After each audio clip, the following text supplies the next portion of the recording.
came to pass. After 120 years, 40 years Saul, 40 years David, and 40 years Solomon reigned. When the kingdom came into his son's hand, Jeroboam revolted against Rehoboam, and the nation of Israel was divided into two. The northern kingdom was known as Ephraim with 10 tribes, and the southern kingdom was known for 2 tribes as Judah. Literally, it became Israel afterwards, but Israel was better known as Ephraim. Ephraim fulfilled the prophecy of Jacob that he was the greater. He had the 10 tribes of the northern kingdom. Let me tell you, when God has a destiny for you, nobody can change it. You are coming into your destiny. Let God change his hand, and let the right hand of God bless you. I can speak a lot more about these two. Let me just mention that in my life there are 2 births, the first birth and the second birth. The first birth is the carnal birth, Adamic nature. God cannot bless that. God cannot put his hand upon my first birth, my carnal self, and give me the right hand of blessing. He has to put his left hand on my first birth, on my Adamic nature, and let death sentence come upon it. Are you with me? I can go a long time on that, but let me leave that alone. God cannot bless my first birth. He can only bless my second birth, my born-again experience, and my new nature. That's why God had to cross his hands in my life.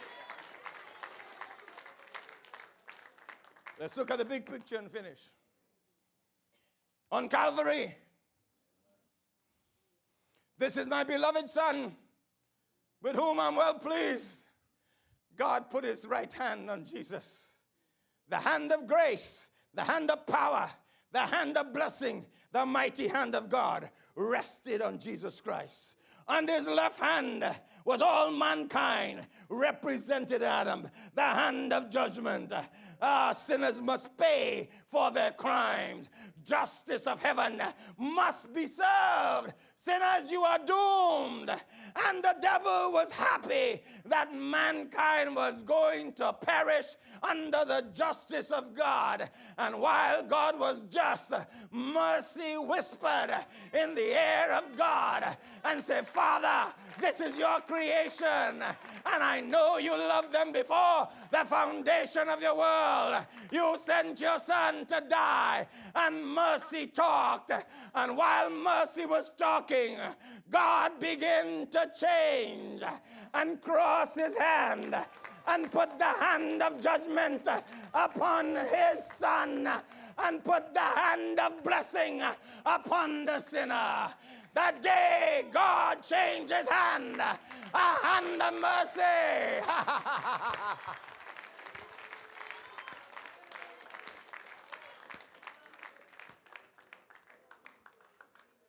You and I were supposed to die. You and I deserve judgment.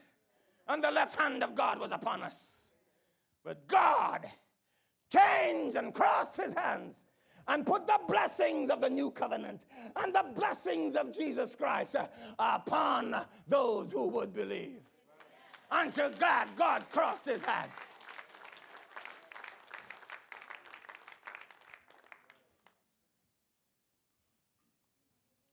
I could tell you of many more blessings that the crossing of the hands brought.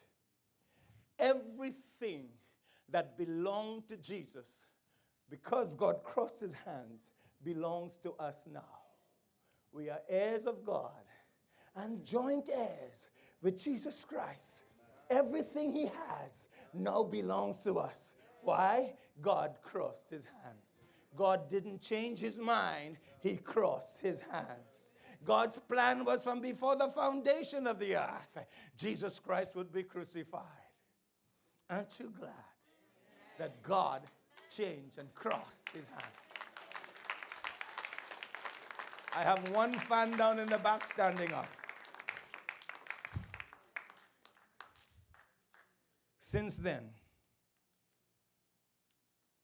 God has been blessing us with the favor of his right hand. Because at the right hand, Jesus is seated in power.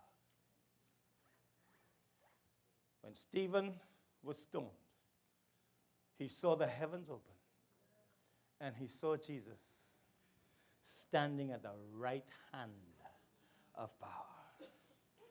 You want to so live that you stay under the right hand of God. Amen?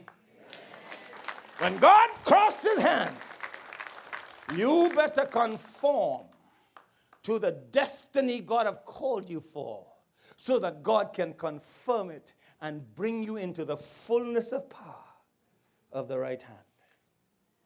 Amen.